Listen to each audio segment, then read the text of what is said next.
I'd like to call to order the January 7th planning session, or work session for the Planning Commission.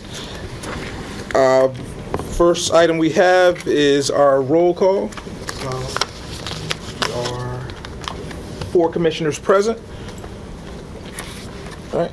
Next item we have listed is the transcript of the November 19th public hearing. Hopefully everyone has had an opportunity to review that.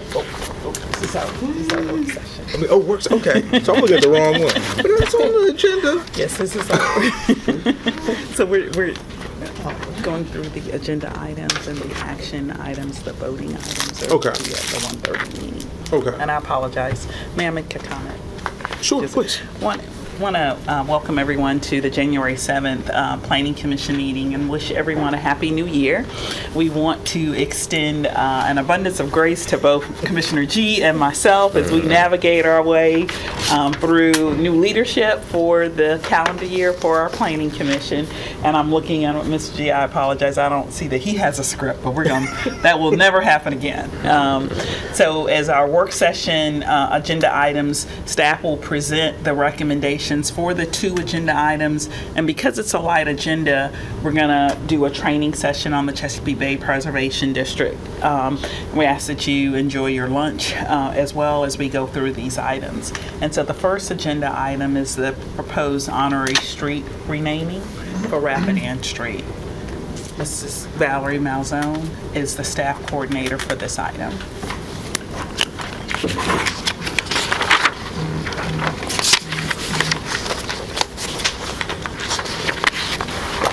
Good afternoon, Planning Commissioners. Good afternoon. My name's Valerie Malzone. I'm a senior planner for the City of Portsmouth. The application before you today is an honorary street name designation to designate a portion of Rapidan Street as Jerome L. Williams Way. The applicant's request to designate one block of Rapidan Street between Hancock Avenue to Greenwood Drive as Jerome L. Williams Way in recognition of Bishop Williams, the current pastor of New Testament Church Ministries. In the submitted application, the applicants include a description of Bishop Williams' experiences and contributions to the city. The applicants will also provide a summary of this information during the public hearing. The subject portion of Rapidan Street extends approximately 400 linear feet from Hancock Avenue to Greenwood Drive and serves the New Testament Church Ministries church facility and parking lot and 2 single-family residences. The surrounding area consists of residential and public and institutional uses. Single-family residences zoned urban residential, or UR, are located to the north, south, and west of the applicant's site. Religious institutions, including the New Testament Church Ministries, zoned neighborhood mixed use, or NMU, and general mixed use, or GMU, are located to the east. The honorary street name designation policy was adopted by City Council in July of 2024 to provide an alternative to official street name changes. The honorary designation is intended to recognize and honor the citywide contribution of an individual or group while minimizing impacts to emergency services and residents. Unlike an official street name change, an honorary designation does not change the address of the residences or businesses on the street.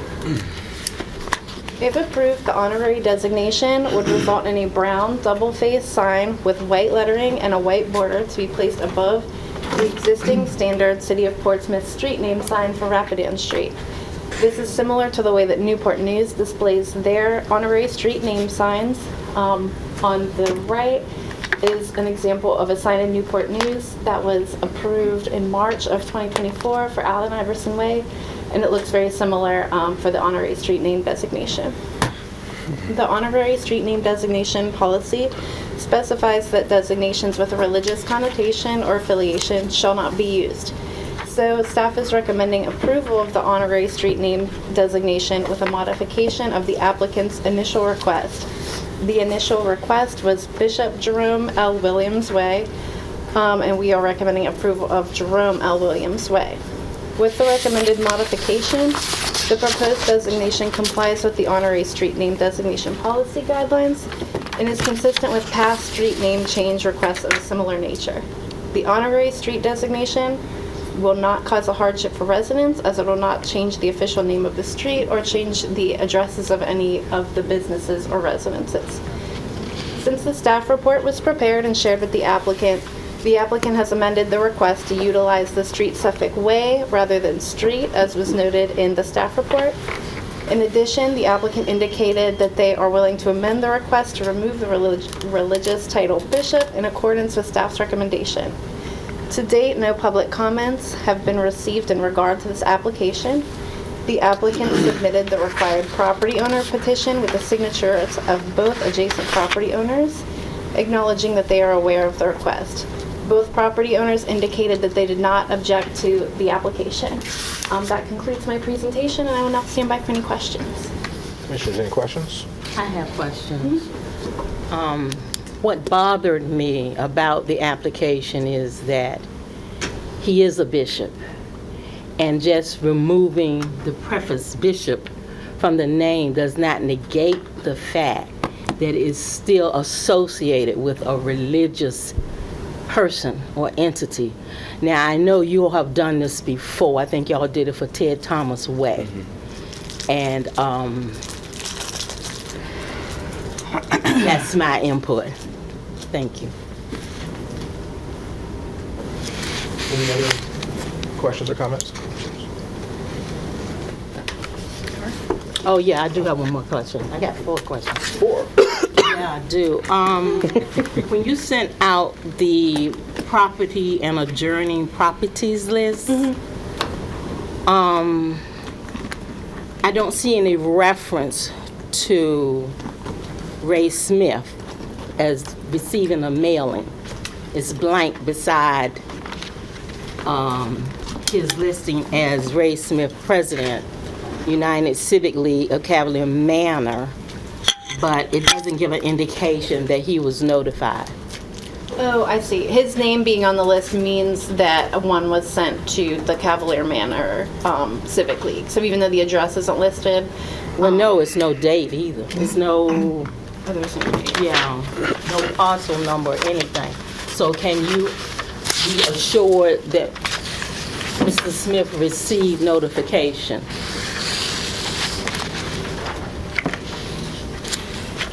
Yes. So when we send to the Civic League and the applicant, that's typically what that line item will look at like on the adjacent property owner notices. Because they're not associated with an adjacent parcel number, we would just put that the Civic League, the president, and then that P.O. box, that's the Cavalier Manor Civic League's mailing address from their website. So it was sent to, this list is stating that that was sent to the P.O. box listed there. Okay, Yeah. because obviously we don't want any blowback Correct, yeah. indicating, you know, from former council member Mr. Smith that he did not receive notification on behalf of the Civic League that he represents. Right, yes. Okay. And then I had, let's see, I had a couple more questions, and this goes to our esteemed attorney, city attorney, Mr. Miller. And the question that I wanted to ask of you,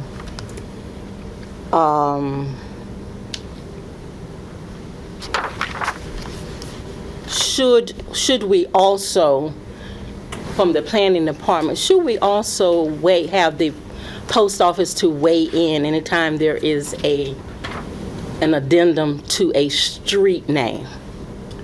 Well, I think the whole point of the honorary street name was to eliminate. I can't hear you, I'm sorry. I think the whole point of the honorary street name policy, which council adopted last year, was to eliminate postal concerns. Okay. Because there's not an address change that's related to it. It's simply an honorary name, but you can see the streets, the green signs remain the same. So I'm gonna play devil's advocate. So if I mail a letter and I send it to 2620 Jerome Williams Way, the post office is going to know that that actually is still Rapidan Street?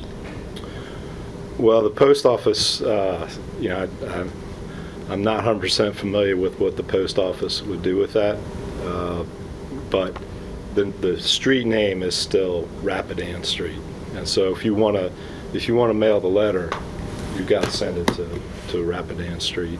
And you think everyone would yes. understand that, including Bishop Williams? I believe so, because I think the green signs remain the same, and so there's no change from the actual street name.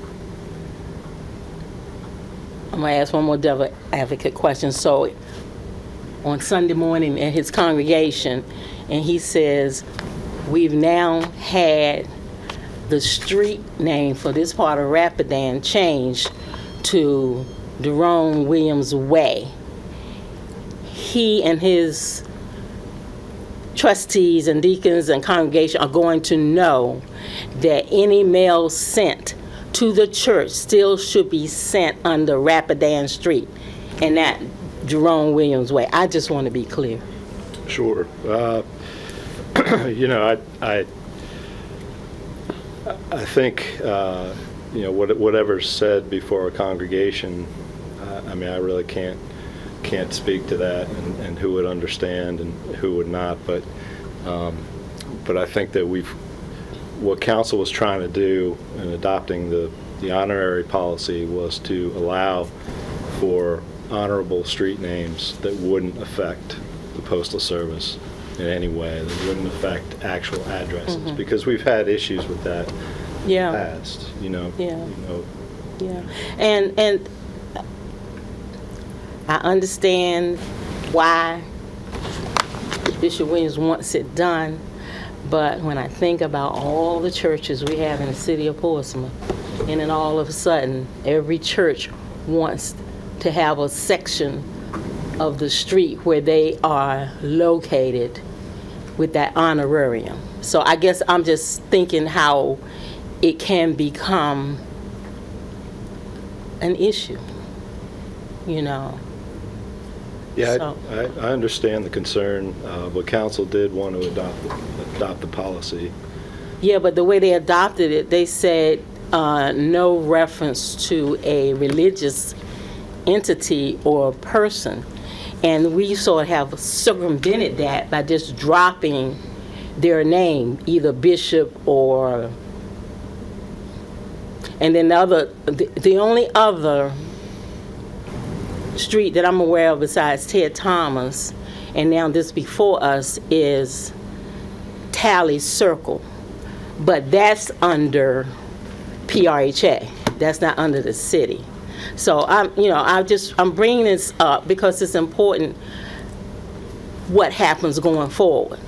Because as you all know, we have a lot of churches in this city of Portsmouth.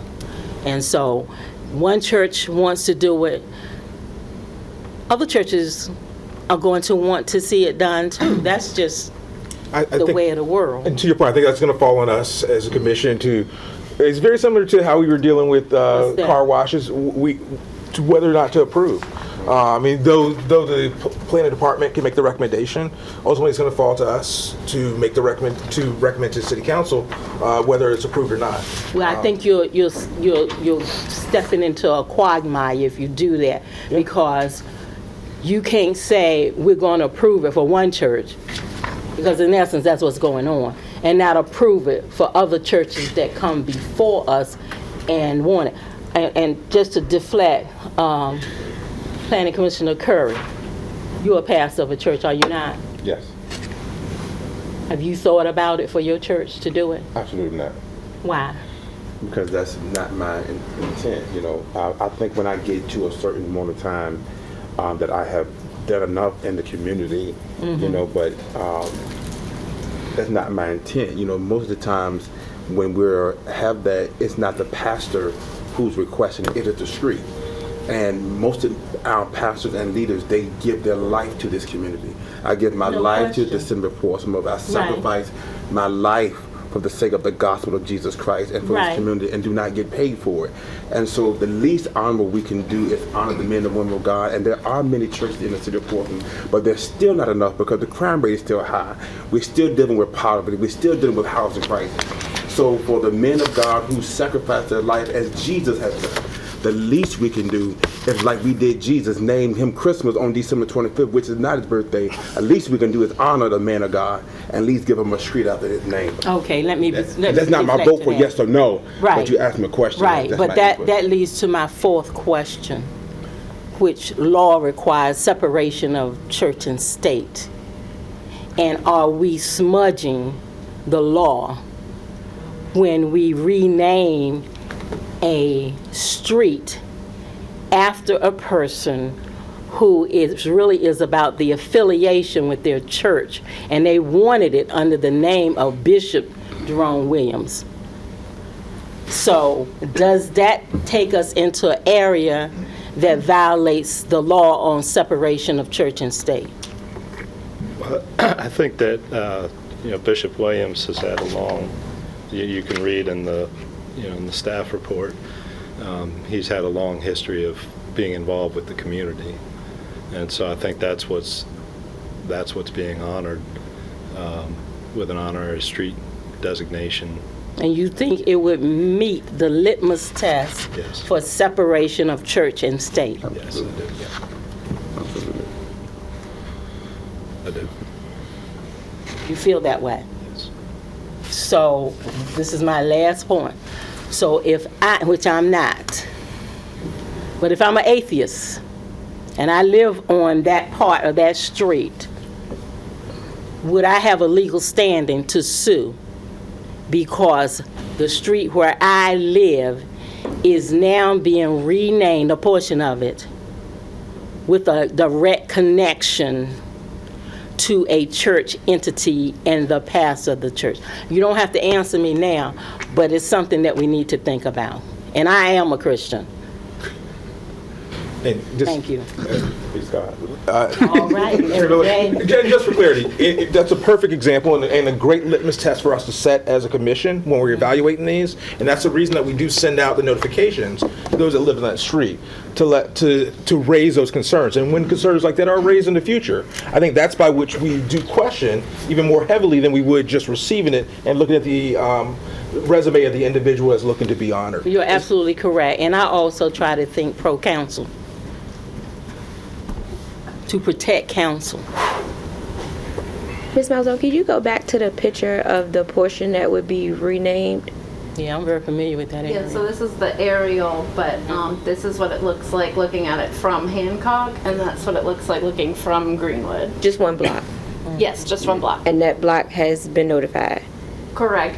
So for these two single-family residences, it actually requires additional notification in that the applicant had to go and get their signatures, and they had to answer the block, do you object, yes or no?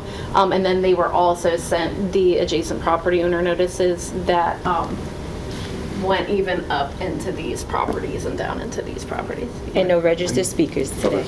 I'm not sure about that because they'll Okay. show up for the public hearing, but I did not receive any written comments. Or Yeah, pushback. yes. Okay. And in all fairness to council, a lot of times people won't show up at our planning commission meeting who are in opposition, but they will show up at the city council meeting. So with that said, those are the questions that I had. And I'm sure there'll be others who will have questions like that. They may not show up for us today, but you better believe they'll show up at council meetings if they've got a problem with it. And I've worshiped at this church before. This is not my church. And it's like I said, it's nothing against the pastor, bishop. There's nothing against the church. But I stand by this position. We've got a lot of churches in Portsmouth.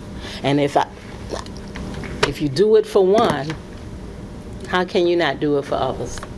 Those are my closing remarks.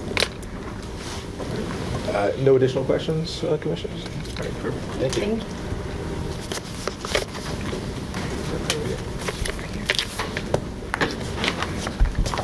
Please introduce me. Okay. Our final item is a resolution, Safe Streets for All. Staff. Is that introduce? And then just introduce you? Yes, sir. Okay, and Director will speak on that one. Good afternoon. Happy New Year again to everyone. I am excited to share with the commission and our viewing audience, thank you so much, that staff has been for several months implementing a federal highway administration grant titled Safe Streets for All. And the grant application, I'm not really sure which one to use. Which one? Okay. The grant application requires that the city of Portsmouth prepare a safety action plan based on an intensive evaluation of rights-of-way, public streets that have high incidence of crashes and unfortunately fatalities, and propose some improvements for how we would address these incidents. An important deliverable of this grant is a resolution, and it is captioned under the leadership commitment and goal settings. And that's why staff is before you this evening, presenting for your review and comment, but not action, the proposed resolution. That resolution conveys a commitment by the City of Portsmouth leadership for the goals that are set in the action plan, which identify a commitment to reduce both crashes and fatalities on what we call our high incident corridors. What I believe is just incredible about this opportunity is it sets a plan. So if you don't know where you're going, any direction will get you there. And so the action plan identifies our high incident corridors, and it sets in place strategies to reduce those incidents of crashes and fatalities along those corridors. But more importantly, what it does, trying to see if that, well, I saw it. You saw my red button, right? I saw it. So let's look at the planning and implementation grants and the demonstration grants. It sets us up positively to compete for implementation dollars to construct the strategies that are identified in the action plan.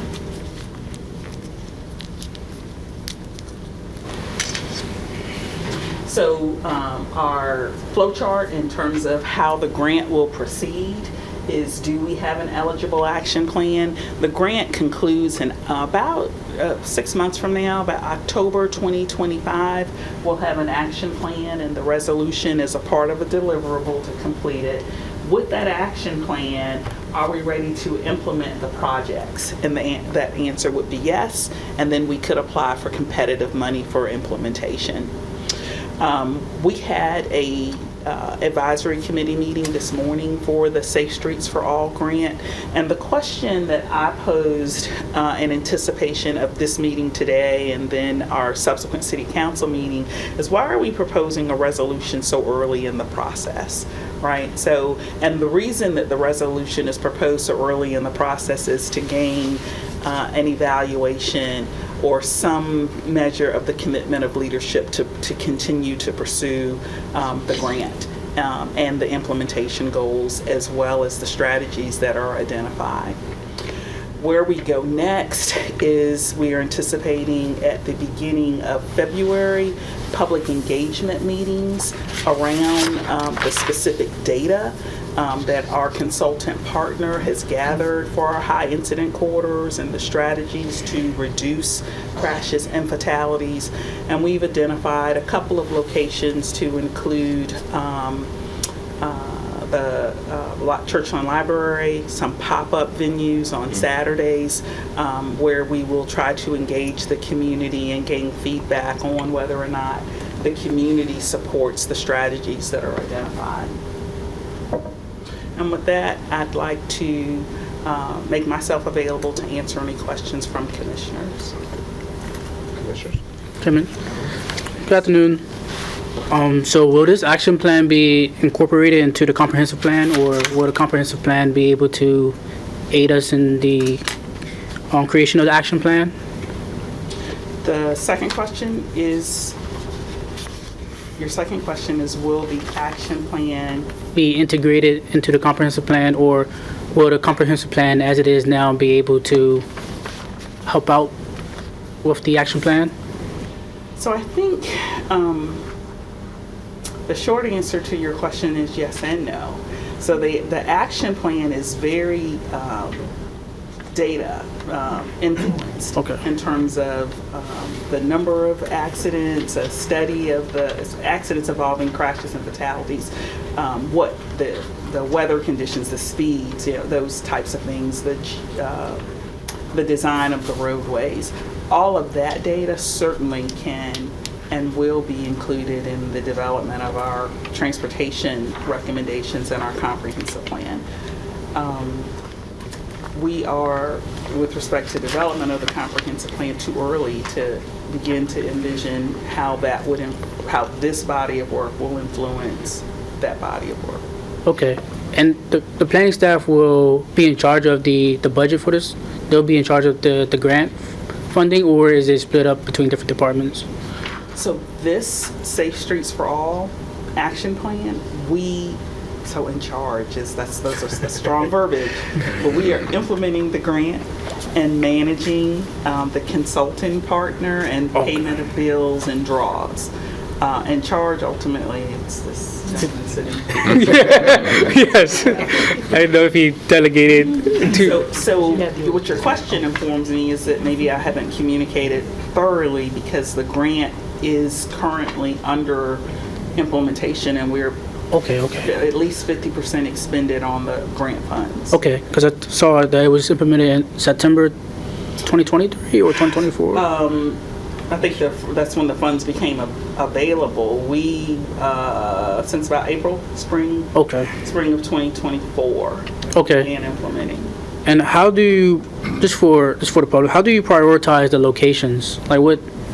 For high incident? Yes, like Crash and fatality incidents? yes. How do you prioritize which roadway goes or street goes first than another? So the data is actually what is going to prioritize the roads that are recommended for improvements and strategy implementation, and the crash data is publicly available. That is where our consultant partners are supporting us, and I'll share with you one of the comments that was made this morning is that most of our incidents are happening on our arterials and not necessarily the interstate. And I think that's interesting that they're happening on our arterials, because that's where we're going to have more pedestrian and bicycle activity. I see. This document is on Portsmouth website. The action plan has not been finalized.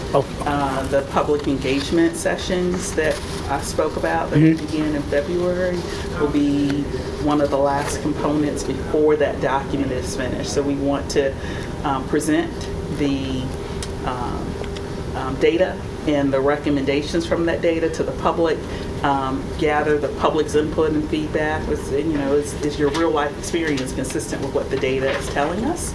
And then we will finalize that plan, and then it will go forward for the plan for adoption. Nice. And for the public engagement session, how do you release notice of that? Is it through the newspaper like we do? Well, there's mission meeting? some advertising. We'll likely do a social media campaign as well. We'll use our city website, notify our civic associations also. And it'll be held here in this building? We're going to do a number of different formats. I see Norcom is a proposed location. Churchland Library is a proposed location, as well as pop-up meetings on Saturdays. And that information has not been finalized yet in terms of when and where. Thank you. You're welcome. Hey, I have a question. I see an opportunity for the grant to include Portsmouth Public Schools Safety Town in this grant. So I would hope that you all would explore that, because Safety Town, if you catch them when they're young with safety obedience, it's ingrained into them, the children.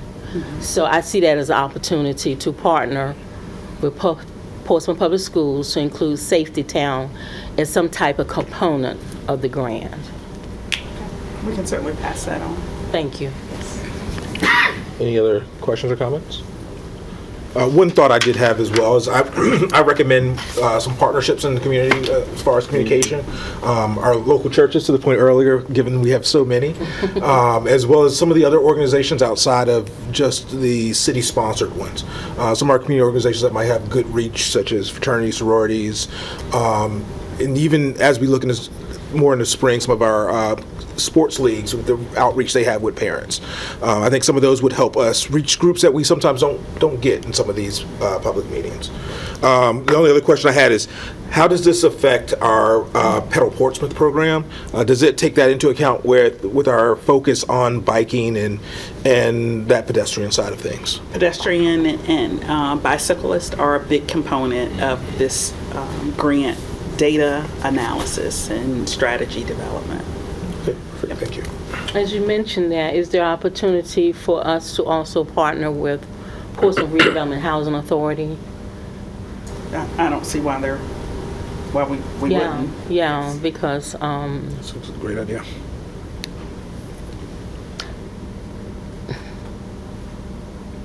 Target demo.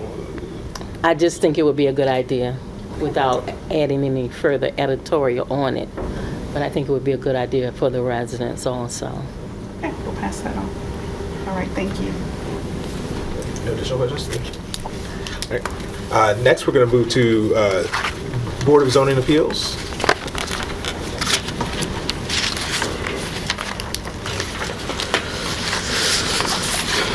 Good afternoon, Commissioners. I'm Trevon Boone, Zoning Administrator for the City of Portsmouth. And I'm here today to transmit to you a listing of properties that will be going before the Board of Zoning Appeals at our January the 22nd meeting. We have 7 cases to be heard before the Board of Zoning Appeal. The first one is going to be for 309 High Street, and they are requesting a special exception to authorize a residential ground floor conversion at that location. The next one we have is going to be 2108 High Street. They are requesting a special exception for an interior side yard setback. Also 2112 High Street, they're requesting an reduction of the interior required yard setback as well. Then we have 1306 Fillmore Street, which is requesting a special exception for the interior side yard setback reduction. Then we have 1211 Center Avenue. They're also requesting a special exception for a reduction of the interior side yard setbacks. We have Argyle Street. They're also requested the same before a special exception for required interior yard setback, And then we have 2809 Airline Boulevard. They're requesting a special exception to install fencing with barbed wire at that location. I stand by for any questions that you may have at this time. Commissioners, any questions? We have one. 2809, what type of building is that? It was old, it's across from the McDonald's. It was been vacant for a while. The new business is coming in there that's requiring for security purposes. Can't think of what it used to be. Is it next to the frozen custard place? Yes, right next to and the laundromat. Used to be a Church. church, That's I believe. that Used to be a spot church. you told me it was The for one sale. we talked about Big, last time. yeah. Oh, but it's not a church now, though, right? No, the church has been selling it. Oh, then buy one. Thank you. Any other questions? I did have one about the 309. It's saying a ground floor residential for that location. Is there any other residential in that sector that's on ground floor? For 309, for that 309 High Street, the first one. A really weird shaped one, that one. I believe, this is zone 4, for residential at the bottom and the top for that. I'm not for certain if there are any other ground level dwellings there. That's the one that was a thrift store for a little while. Right. Yeah, okay. Just interesting. There's no ground, 309, If there's no other questions, Thank you. Thank you, Mr. Mayor. Okay. Next, commissioners. Director Russell is going to take stage and talk to us a little bit about some training and our survey.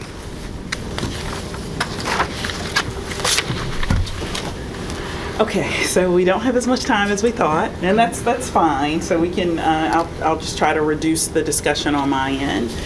You'll remember probably about 3-4 months ago, Commissioner Melvin made a request for training for topics that you routinely consider as a commission, and we were looking for time to do that, a specific time. And we had a staff member that recommended that, occasionally we have work sessions where the agendas are not full and we could use that time. And we thought today would be that time. And so we'd have at least 30-40 minutes. We're going to try to get this done in 20 minutes, so it'll give us 5 minutes to move over to the council chambers. We're going to provide some training support for you today on our Chesapeake Bay Preservation District program. And Valerie Malzone and I are going to do this together. Mrs. Malzone serves as a senior planner in our department, who is primarily responsible for our applications for Chesapeake Bay Preservation District modifications and exceptions. We also routinely shuffle to her the site plans and subdivisions that are impacted by our Chesapeake Bay Preservation District features. And so I'm going to provide the backdrop for the information regarding the policy and the actual ordinances, but the best learning is learning this tactile, right? And so Ms. Malzone is going to actually present to you the cases that you have considered, as well as some administrative, or at least one, I hope, right? One case that did not come to the Planning Commission for review because the ordinance does permit an administrative review. Is that okay? So to save time, there's some of these that I'm just not gonna go through. So elements of the City of Portsmouth Chesapeake Bay Act program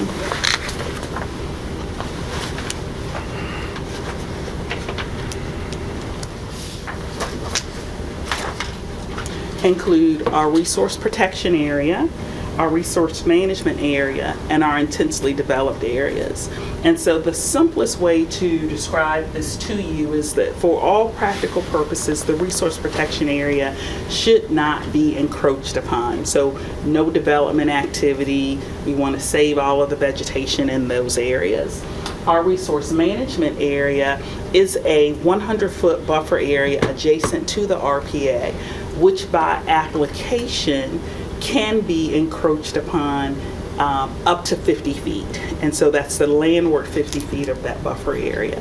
That does require what we call a water quality impact assessment. And that sounds like a big complicated word, but in short, what we want to accomplish with a water quality impact assessment is that you are proposing to encroach and disturb vegetation in the RMA, and you're going to implement what we call best management practices. That's other features that would act to manage the pollutant load to the same extent or better than if you left the vegetation intact. Make sense? Okay. And then the third feature of our RMA is what we call intensely developed areas. And those, generally speaking, would be properties that were developed within our municipal limits before the adoption of the Chesapeake Bay Preservation Act. Okay, and so those areas can be developed, and typically you want a pollutant load reduction in those areas, right? All of those areas are mapped.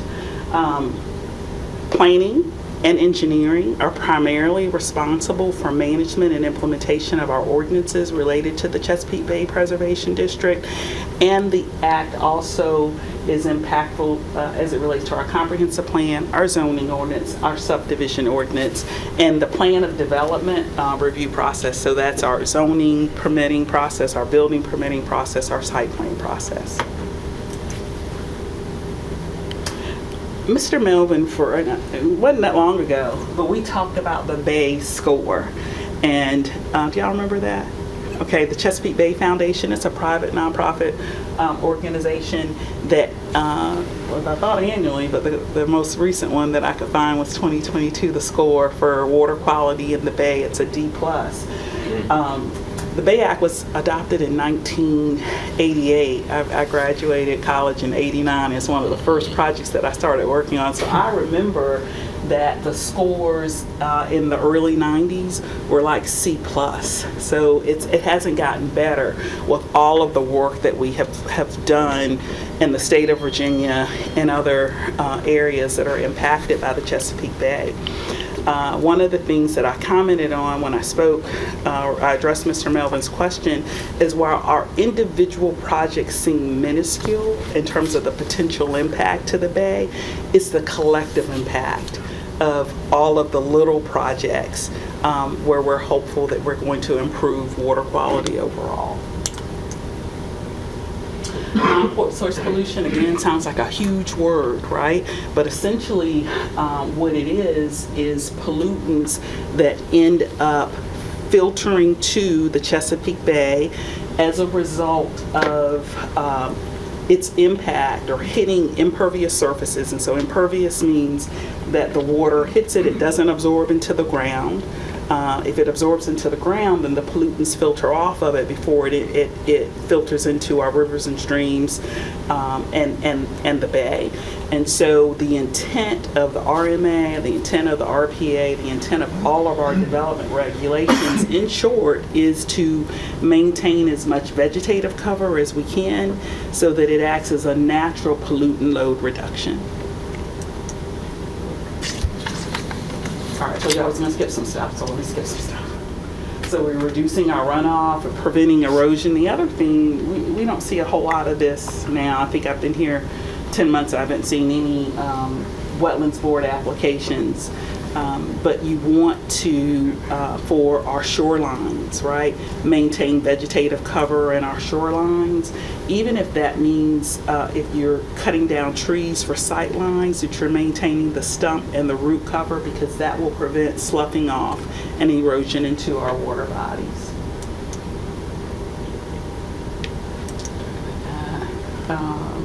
This is a good illustrative drawing that shows that our state waters, this is our RPA feature. So you remember I said no development in the RPA.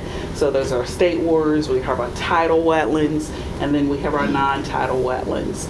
Immediately adjacent to the landwardmost feature of the RPA, we have our RMA, which is that 100-foot buffer. And then this is the portion of the RMA that can, through application, be reduced for development. We get, well, not so much here, but other places where I've served, we get a lot of pushback from who's responsible for developing our Chesapeake Bay Preservation Area maps, right? So our maps delineate the features for properties impacted by the Chesapeake Bay in the city of Portsmouth. But when a property owner wants to develop their property, they need to get or commission a site-specific delineation of the features on their property. That's done by a wetlands, a certified wetlands scientist and a surveyor. And so it can add additional costs to the development of property. Who has jurisdiction? So in short, Chesapeake Bay Preservation is going to be your local agency plus the state. And I know we have a review coming up, but the Virginia Department of Environmental Quality comes and does programs review in localities that are impacted by or that have Chesapeake Bay features and ordinances. And so we are accountable for ensuring that we are implementing our ordinances in a manner that's compliant with the state. So some activities are permitted within the RPA as by right. Recreational activities, and the rationale behind that is if you are permitting citizens to enjoy environmentally sensitive areas, then they have a heightened appreciation for those areas. And so walkways, passive walkways, those types of activities. They require a local approval, but they don't require the rigor of an approval that will require a WQIA, Water Quality Impact Assessment.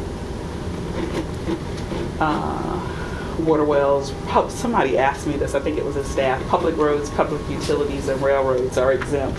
And those aren't passive recreational improvements, but they tend to be linear, right? And they also tend to be necessary to support public activities, and so they are exempted as well. This is important because you'll remember in your staff reports, we actually go through the criteria and provide an assessment of whether or not projects meet these criteria. They must comply with general performance criteria, site-specific determination of the RPA. That's where I said the property owner has higher costs by a wetland scientist and a surveyor. I think my next slide. And then we have to tell you or share with you, is it the minimum land disturbance required? Are they preserving indigenous vegetation? Does it meet the requirements of our stormwater management ordinance? Septic system, those issues typically are not pertinent in urban areas like Portsmouth. Ms. Malzone is going to go over with you the buffer modification application request as well as the buffer encroachment request. That one did the required findings. But the bottom line is that everything that happens on land is impacts of the Chesapeake Bay and the quality of the bay.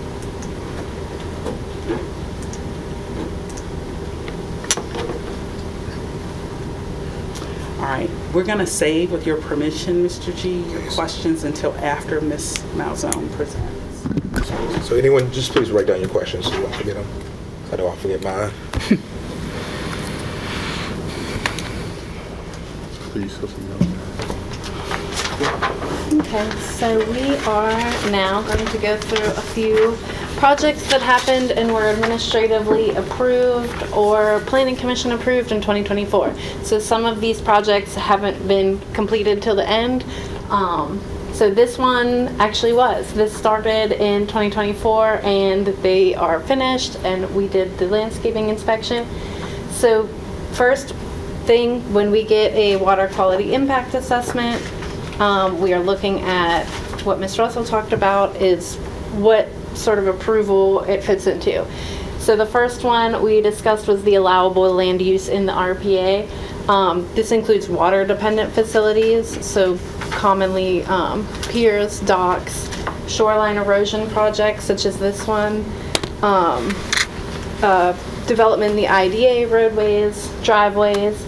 So this is an administrative approval that's done with city staff. This was a request for a bulkhead replacement and a riprap revetment. There was about 2,500 square feet of land disturbance because when you build a bulkhead, you have to grade back the land behind it. So they, as the required mitigation, were required to put in the best management practice of 6 planting units. Planting units are most commonly used as the mitigation for projects under 2,500 square feet.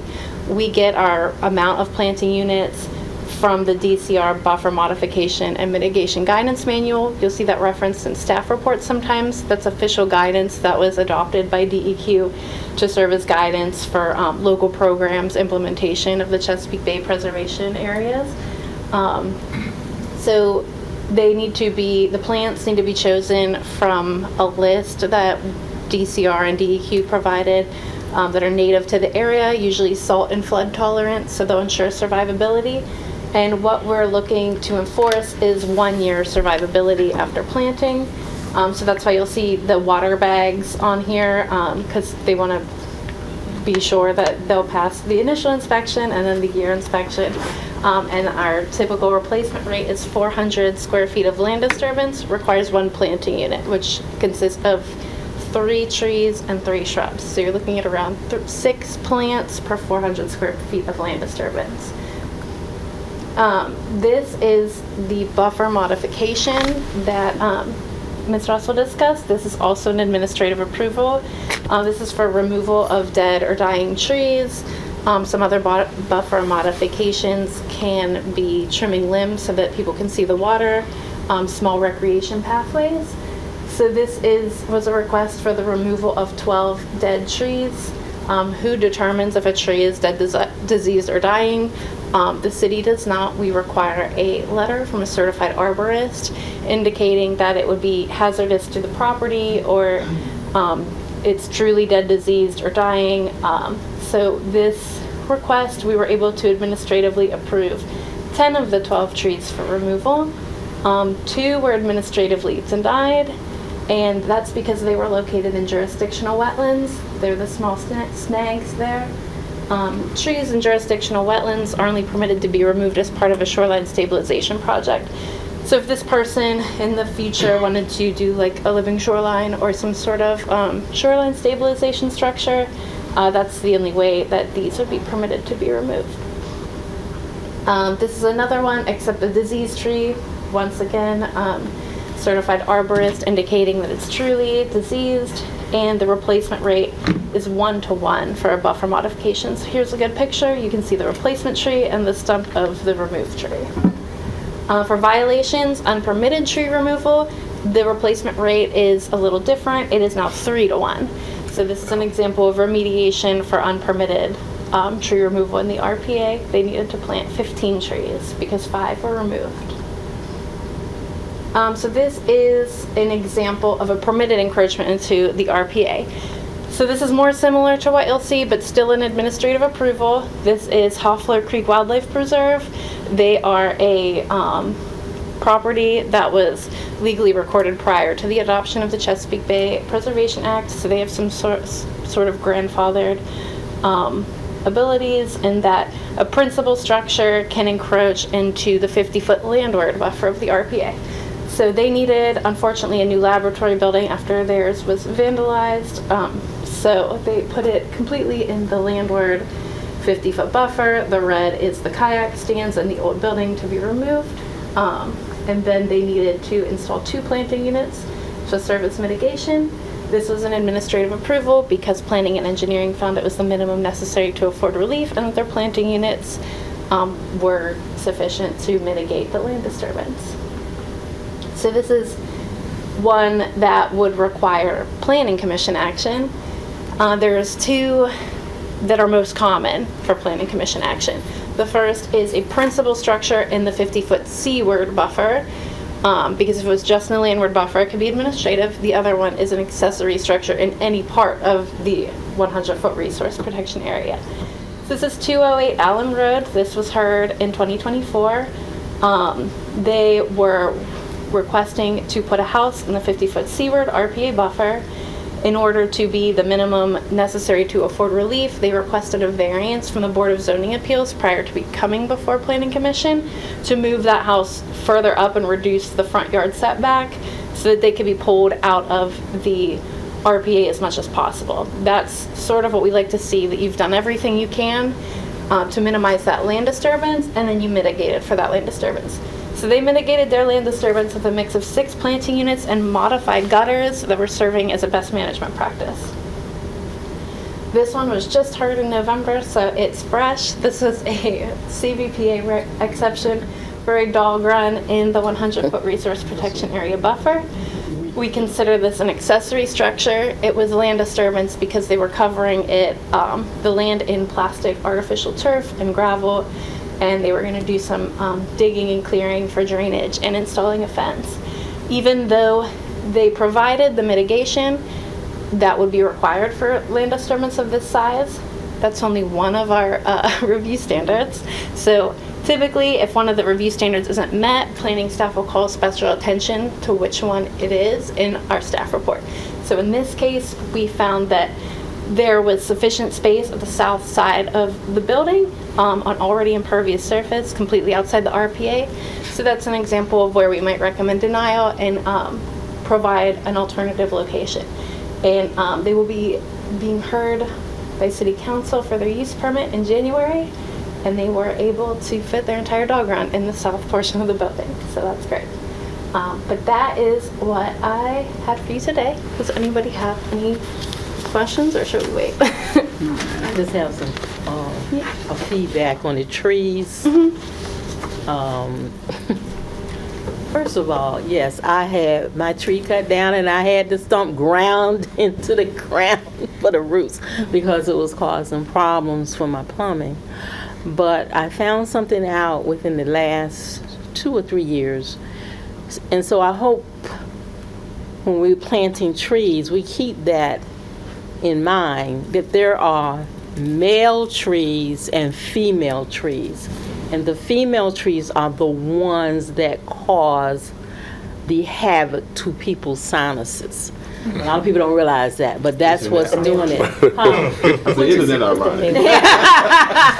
So I mentioned it, so obviously where I'm going with this is that our focus be on trying to plant male trees, unless it can be found that that's not the case, but I've been told that is the case. Well, typically, since the amount of trees is so great that people need to plant for mitigation, they do typically work with an arborist or a landscape architect who's familiar with those things. So typically we do get a landscape plan, but that's great to point out, yes.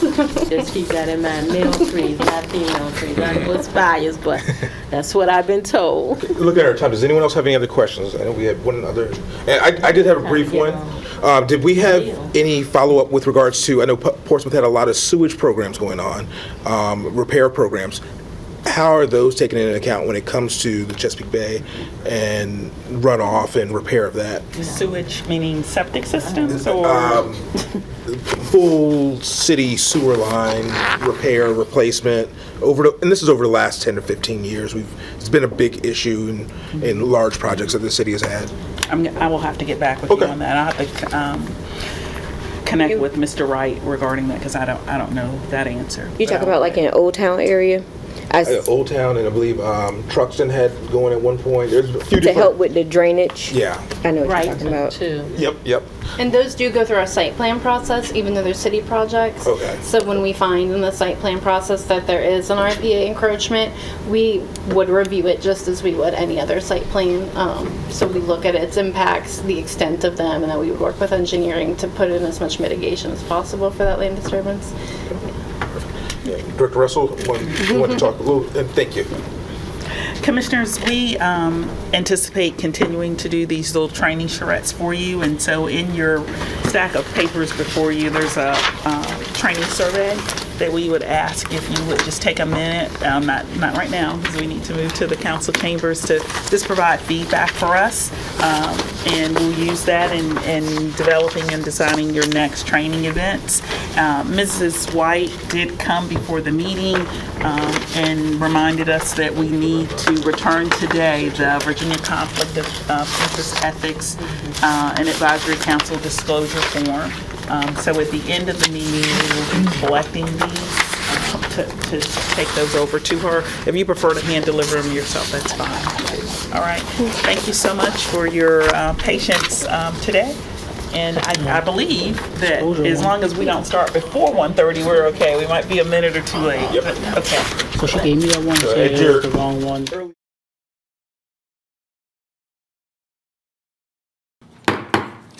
Good afternoon, ladies and gentlemen. I would like to welcome you all to this very important meeting today, Tuesday, January 7th, 2025, in the City of Portsmouth City Council chambers. Thank you, Mr. Chairman. Commissioners, we will now have roll call. Please indicate your presence electronically.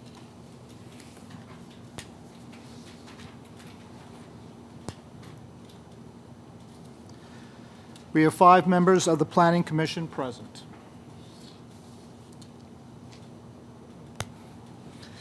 Commissioners, before you are the minutes of the November 19, 2024 public hearing.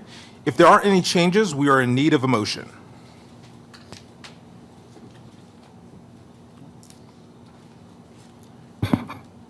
Chairman, I move to approve the minutes.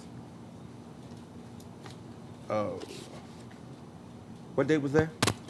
November 9th. November 19th. 19th. 19th, 2024. Thank you, sir. We'll entertain a second as well. I second. Okay.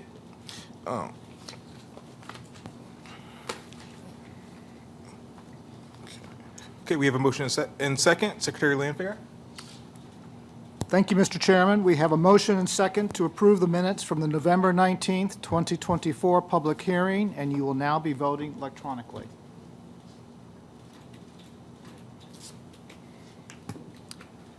The minutes have been approved by a vote of 5-0. Our light's not working? Yeah, actually, a point of order. I don't think it actually took recorded votes on that one. All right, go ahead and try again, everyone, please. Okay.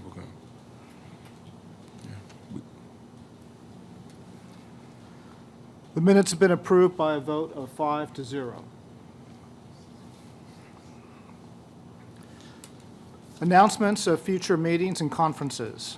Our next scheduled work session is Tuesday, March 4th, 2025 at 12:30 p.m.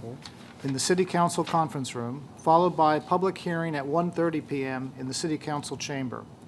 Items reviewed today will be presented to City Council for action at their February 11th, 2025 public hearing, or as otherwise noted. Planning Commission rules limit a speaker up to 5 minutes to speak.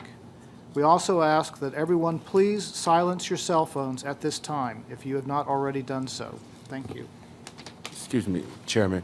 Could you repeat those dates? Because I'm going to have a little misconstrued within my calendar. You said March the 4th? Is that supposed to be February the 4th?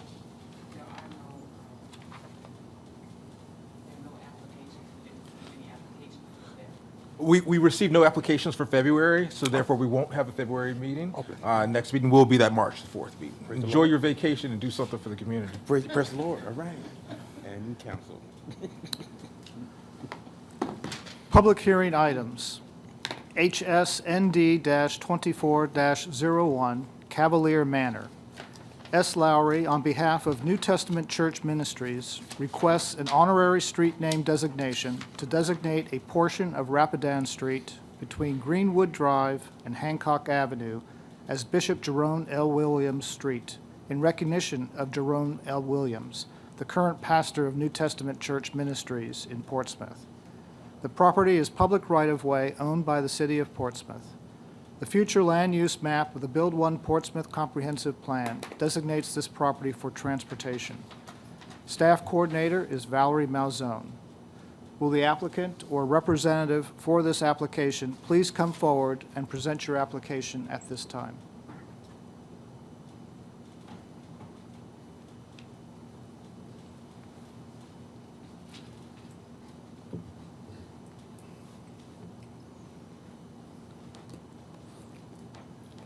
Good afternoon, everyone. Good afternoon. First, let me introduce myself. My name is Elder Samuel Lowry, and this is my wife, Elder Valerie Lowry. We are both members of New Testament Church, and we've been members of New Testament Church for over 25 years, since prior to the passing of our founder, the late Bishop Charles H. Barnes III. I want to say thank you to the City of Portsmouth Planning Department for your help and guidance in getting us thus far in this process. When we embarked on this process over a year ago, the change would have required a complete change of address to those residences affected. However, with the city's adoption of an honorary street name change, the impact became much less severe. With that in mind, we are petitioning the city to designate a portion of Rapidan Street, in particular from Greenwood Drive to Hancock Street, as Jerome L. Williams Way. Bishop Williams became the pastor of New Testament Church in 2001 and has been a significant leader of the church and local community. He started by inheriting a 75-member small church and converting it to a thriving 2,900 members and a major redevelopment that expanded the facility from a seating capacity of 115 to 550. Bishop Williams immediately started the J.L. Williams Enrichment Center, which provided early childhood development for many local children in the Cavalier Manor area of Portsmouth. Bishop Williams does not just serve the community, but he serves in an impactful and influential way. He is currently the vice president of the Martin Luther King Steering Committee and serves on the board of the Hampton Roads Chamber of Commerce. He is also a leader in the local NAACP and co-sponsored the Better Now Portsmouth Community Walk Against Violence, sponsored by Pastor Melvin O. Mariner. Over 200 families are impacted annually through Bishop Williams with backpacks stuffed with school supplies for back to school, blessed through the church's toy drives, food pantries, utility assistance, college scholarship funds, and tuition assistance. For his outstanding contributions to the community, Bishop Williams was named Pastor of the Year by the former Mayor Kenny Wright of Portsmouth, who designated every July 27 as Bishop's Day. He was named an honorary marshal in the 2006 Parade and Festival for Outstanding Community Service Award. Bishop Williams is the epitome of what Portsmouth wants its young people to strive for.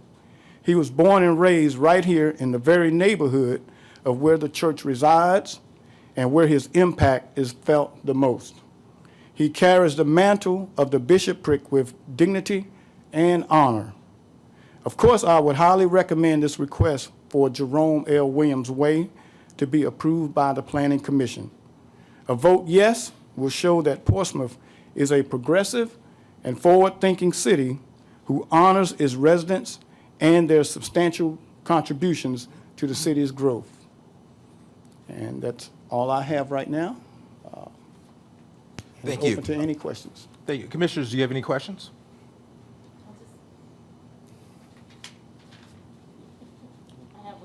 I just have a comment. I knew your founder, Bishop Charles Bowens, and the Bowens family very well. Yes, ma'am. And they were always a influential part of the city of Portsmouth. I remember fondly when he started New Testament. Yes, ma'am. He was also an educator in this city, as well as his son was an educator in this city. Yes, ma'am. And there's a long history that goes back to the Bowens family as it pertains to Portsmouth and as it pertains to New Testament. My sorority, we have worshiped at your church before. I'm a member of Delta Sigma Theta Sorority Incorporated. Yes, ma'am. I will be voting yes, but I would be remiss if I did not say I have concerns, and my concerns are because we have so many churches in the city of Portsmouth. And if each church also wanted to have the same grace and renaming of a part of a street as New Testament, I'm sure you can empathize how that could be very impactful. And with that information, I yield. Commissioners, any additional questions or comments? Thank you. Thank you, Mr. Chairman. Thank you. Thank you. Ladies and gentlemen, this is a public hearing on item HSND-24-01. We have no registered speakers. If there is someone here who would like to speak and did not get an opportunity to register, please come forward, state your name and address for the record, and you will be given up to 5 minutes to speak. Appearing to be none, Mr. Chairman, members of the Planning Commission, this public hearing is now closed. Is there any more discussion? If not, we are in need of a motion and a second. Chairman, I also move to approve HSND-24.01. Second. Secretary Lanfair, we have a motion and a second. This item, you now will be able to vote electronically.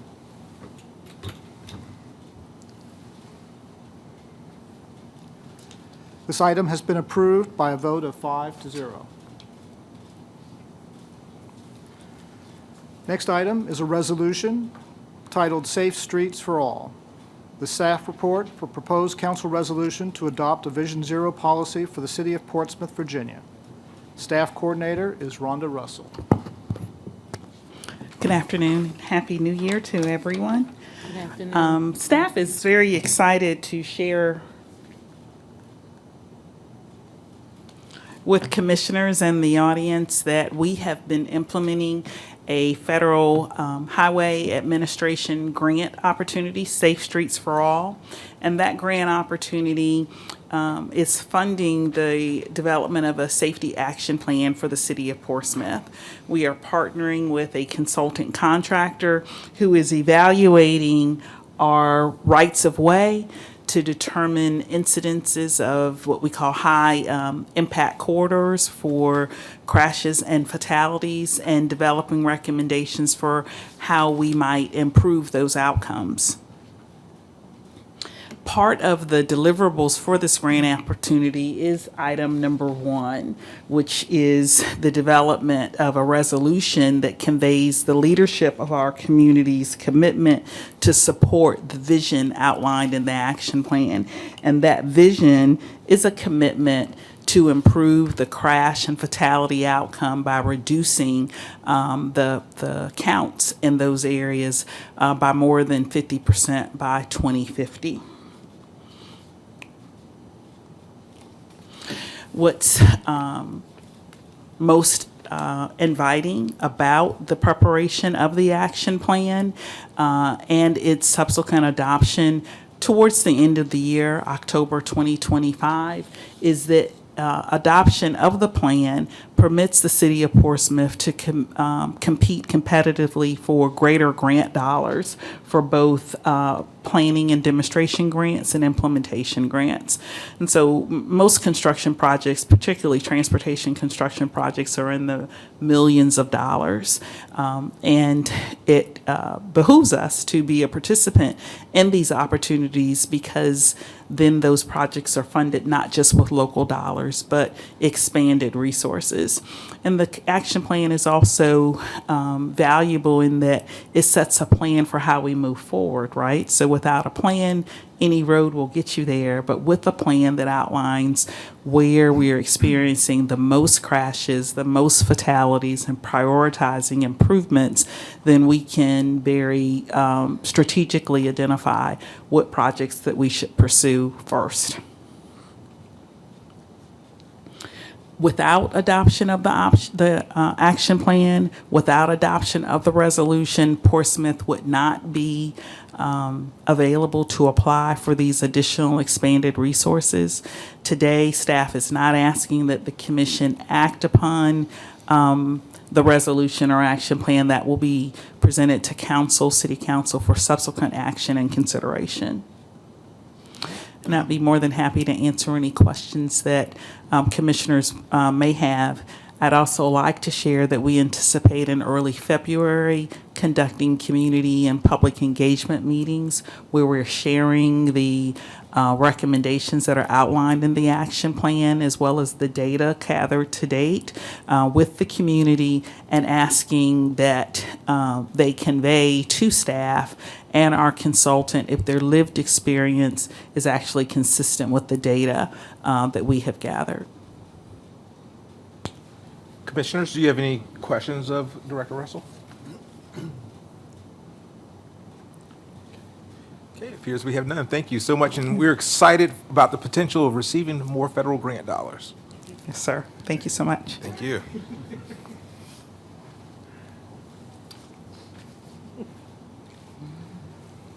Ladies and gentlemen, this is the presentation of a staff report that required no official action by the Planning Commission regarding the Safe Streets for All grant.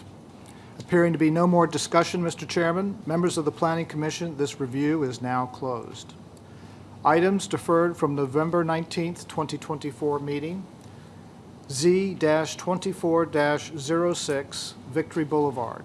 Application by Adams Outdoor Advertising to rezone a 1.3 acre parcel located at 3711 Victory Boulevard from general mixed use, GMU, to light industrial, IL, to install an outdoor advertising sign as permitted by Section 40.2-307 of the Portsmouth zoning ordinance. The property is the subject of a companion use permit application, UP-24-13. The future land use map of the Build One Portsmouth Comprehensive Plan designates this property for commercial use. The property is identified as Tax Map 529, Parcel 2. Staff coordinator is Rhonda Russell. The applicant has withdrawn this application. Case number UP-24-13, Victory Boulevard. Adams Outdoor Advertising requests a use permit to install an outdoor advertising sign at 3711 Victory Boulevard as permitted by Section 40.2-533-2 of the Portsmouth zoning ordinance. The property is zoned GMU, General Mixed Use, and is the subject of a companion application to rezone the property to Light Industrial IL. The future land use map of the Build One Portsmouth Comprehensive Plan designates this property for commercial use. The property is identified as Tax Map 529, Parcel 2. Staff coordinator is Rhonda Russell. The applicant has withdrawn this application. Secretary Landfair, I believe that concludes our agenda for today. Is that correct? That is correct, Mr. Chairman. Commissioners, will there be any further business? Okay, I just want to say a moment of personal gratitude to you all for bearing with me on this first meeting. We'll try to keep this going smoother as we progress over the next few years. Dr. Russell, is there any further business?